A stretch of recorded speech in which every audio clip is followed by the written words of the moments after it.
ศัพท์มาปอกขวายก็ขึ้นปอกมาแถวเรื่องโทรศัพท์มันเป็นเรื่องของเรื่องโตเนาะแดดไม่ฝนตกอยู่นั่นแหละ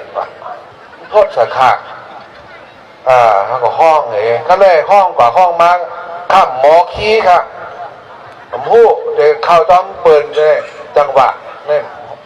หมอกูเองเป็นคนเคาะค่ะชื่อคนยินที่เก่งใหม่เคาะโอเขาเนี่ยนะขับมาด้วยเผื่อปอกมาเผื่อขึ้นเลยเก่งไห้เนี่ยโอเขาเนี่ยปอกค่ะคนยินมันก็เลยใจด่านหูซึกลงใจด่านมาแกอันกับสารนะฮะพอห้องยอดขอบตรู้ไอตองเจอห้างมันว่าให้สั่งเลยไปออกนั่นคุณนางมันเป็นคนเป็นวัดตาสีขนาดในเสียงของข้าใจด่านมีกันเลยครับมาไงเนี่ยมีคนมาก็เลยครับขับรถทหารเขาถามว่าอันนี้เป็นไร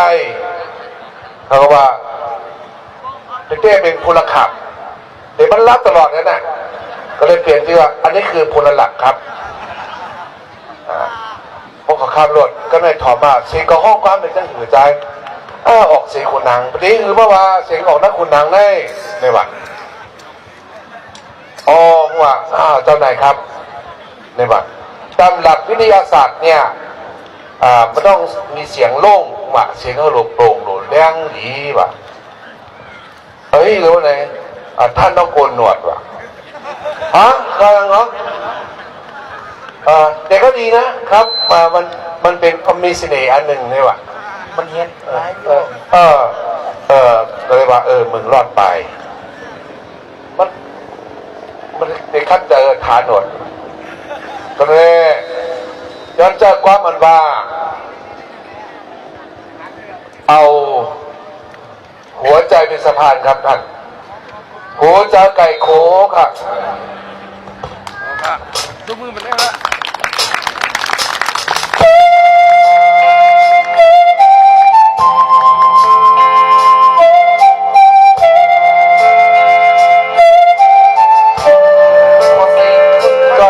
ใจค่ะ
เอาจะเก็บใจเธอแบ่ง